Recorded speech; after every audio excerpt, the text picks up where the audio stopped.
Hi guys. Hello everyone. Hello. Okay, so we are starting the book club seminar. So the first person will be the Kim Hee-ju, 8th graders. Everyone give a big hand.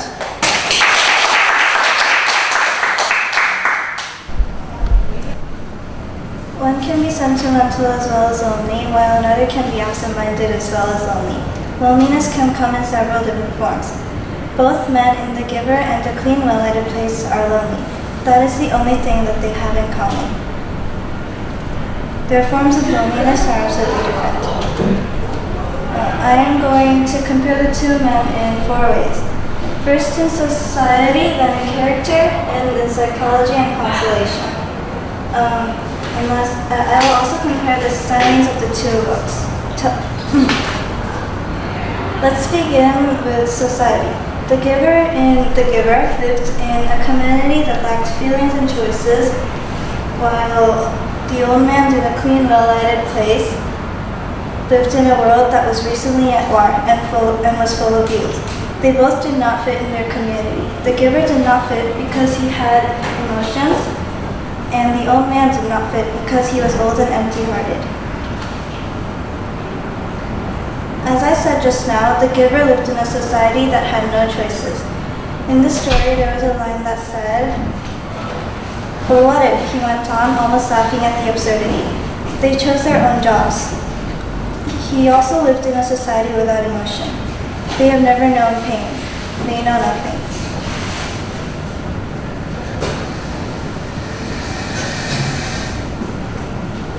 Since the Giver had emotions, he was alone and cut off from others.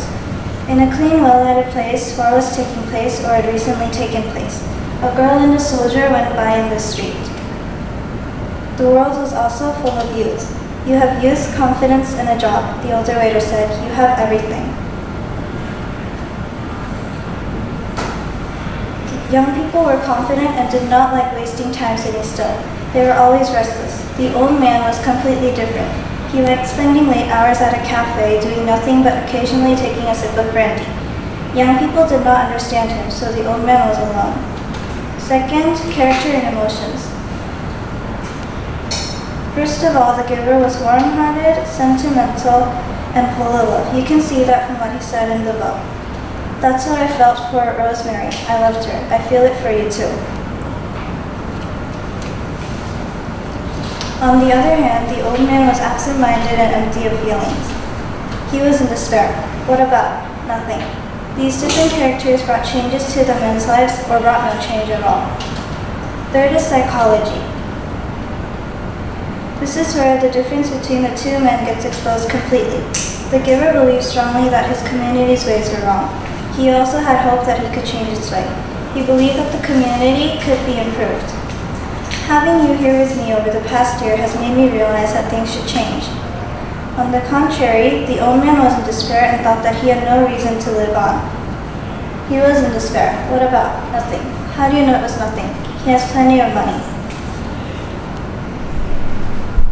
As I mentioned before, the Giver was warm-hearted and full of love, while the old man was empty of feelings. This brought the Giver hope and the old man despair. Later on, the Giver succeeded in curing his loneliness, but the old man was lonely until the end of the book. Fourth is consolation. The Giver had consolation in Jonas, a boy that had the ability to share emotions with the Giver. Later on, Jonas gave the Giver hope and helped him change his community. However, the old man's consolation was A Clean, Well-Lighted cafe and brandy. They assured him at the moment, but when it came to curing his loneliness, they did absolutely no good. Next, the writing style. The author of The Giver was straightforward, used long sentences and many adjectives.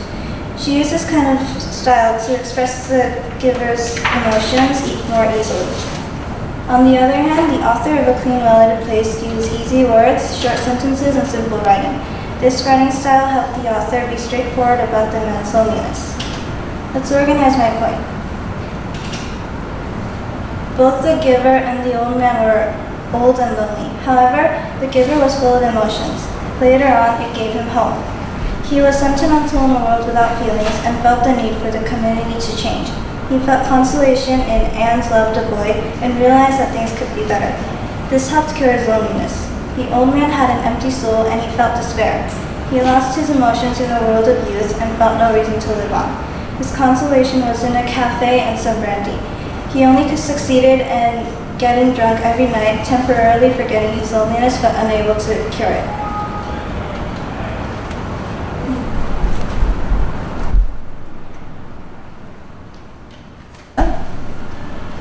Today I'm going to talk about nothingness versus isolation.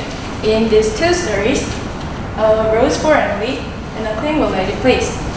It's William Faulkner about Rose for Emily and Ernest Hemingway about A Clean Well-Lighted Place. Before moving on to the stories, I'll talk about the two writers' different writing styles. First, Hemingway has simple, direct, and adorned prose. And before Hemingway's publication, American writers used long adjectives and a lot of columns. And he is also a master of dialogue. He used dialogues to make readers think the characters are really speaking and to emphasize and repeat the topic. Unlike Hemingway, Faulkner used extended descriptions. It was a big, squarish frame house that had once been white, decorated with cupolas and spires and scrolled balcony. All these words are used to describe Reese's house. And like Hemingway was a master of dialogue, Faulkner was a master of narrative technique. Narrative technique is a skill to tie one scene to another. It means he was good at linking scenes together. And let me introduce my definition of nothingness and isolation. I thought nothingness in this story was death and isolation was fear. The old man has lived a long life, and at the end of his life, as death got closer to him, he felt nothing was around him. And Emily, who was the main character of this story, felt fear to being alone because she was isolated in her house for a long time. Then, let me introduce main characters of the story. The old man of A Clean Well-Lighted Place and Emily in A Rose for Emily. The old man had felt loneliness because at the end of his life, he felt just nothing is around him. So his loneliness, I can say that his loneliness is from nothingness. But Emily felt loneliness too, but she felt she had nothing else except for the house. But the house was the symbol of her isolation.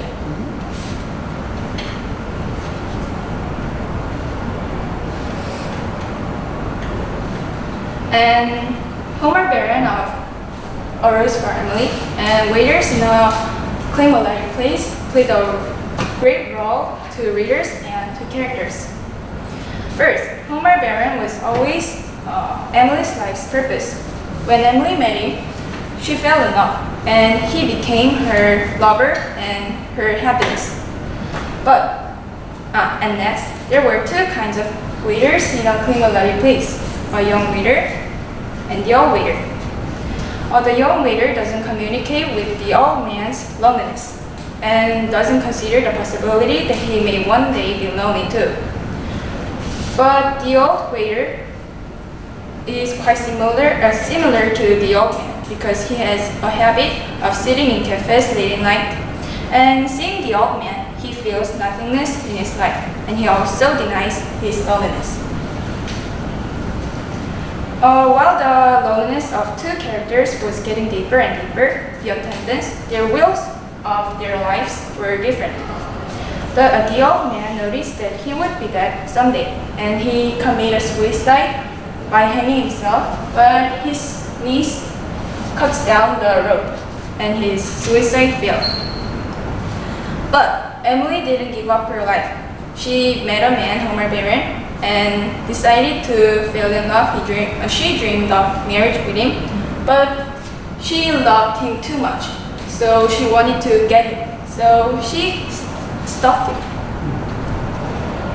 In summary, in A Clean Well-Lighted Place, the old man and the old waiter felt death coming closer to them, and felt their life is nothing. So they sought out a clean, well-lighted place to light them from the dark. And they did also deny that they are feeling loneliness. But in a Rose for Emily, her father's death was not acceptable, and her life had been always lonely. And at that time, she met Homer Baron in the desert of men, and she didn't make herself feel lonely, and wanted Homer to stay next to her forever, so she killed him and left him next to her forever. To compare the two stories, Emily and the old man both feel lonely, and one is someone. But the difference is that the old man denies his loneliness, but Emily doesn't make herself feel lonely, and the old man's loneliness is from nothingness, while Emily's is from isolation. Thank you. I'll compare Ernest Hemingway and William Faulkner. So first, Hemingway. So Hemingway was born in 1899, and he committed suicide in 1961. But during his lifetime, he during the war, and during the World War I. And then he moved to Paris, and in Paris there was the Lost Generation. The Lost Generation was the generation in World War I, specifically a group of US writers who moved to Paris in the 1920s. So then he met someone special, and this made Hemingway ink a new book, A Farewell to Arms, which is really, really similar to Hemingway's life.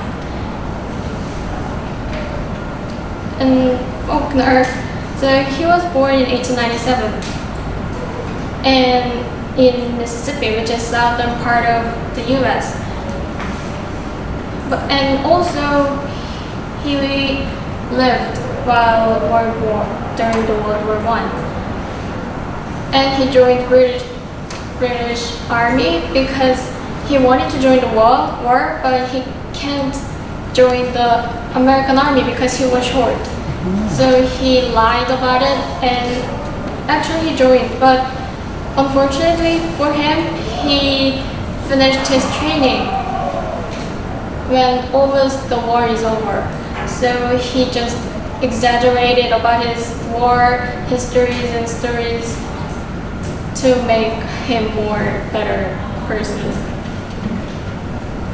So World War I, Hemingway wandered a lot of country, while Faulkner lived local life and lived in the southern part of US, which was really important part of the slavery. So these lifestyles affected their writing style, because Hemingway wandered a lot of country because he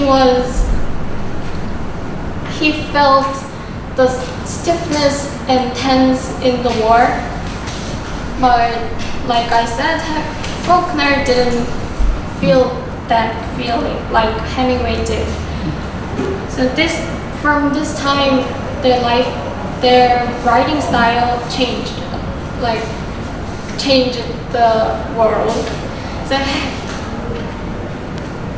And during the war, Hemingway was an ambulance driver, so he met many dead people, and also he was injured while driving the ambulance. But Faulkner just joined the army at the very end of the war, so he didn't really see the actual scene of war. So the feeling on the war was totally different, because Hemingway was there, but Faulkner wasn't there. So their writing style is different. So Hemingway's sentence structure was just direct, simple, unadorned, because Hemingway was a journalist before he went to war, so he learned about journalism writing, so it had to be direct and simple. But Faulkner, so Hemingway thought dialogue and description, and dialogue was more important to Hemingway. So when you see A Cleaner Lighted Place, there is more dialogue than description. And Faulkner's sentence was long and complicated. It was so long, and there is his work which is Absalom, and that's really long sentence. And on the other hand, Faulkner liked description more. So when he wrote A Rose for Emily, he described Emily's house like this. It was a big sentence, but if Hemingway wrote this story, he may just delete this, like he did on the A Cleaner Lighted Place, the cafe, because he didn't explain about the outside of cafe and just said it was cafe. But Faulkner just described all of its scenery and things like that, so they were completely different.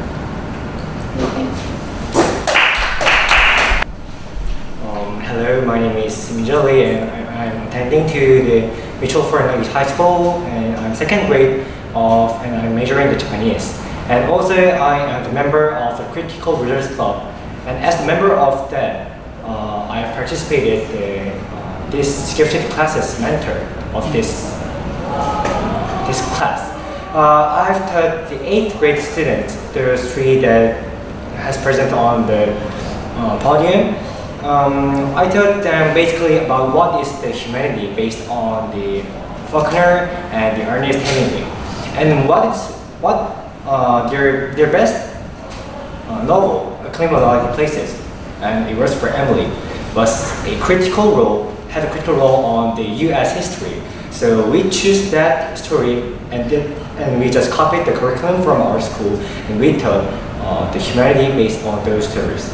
So it was hard to teach the 8th graders as they were young, but however, thankfully to them, they will follow my lead, and it was such a meaningful time to teach them the more humanitarian things, and it was such a meaningful time to me. Thank you.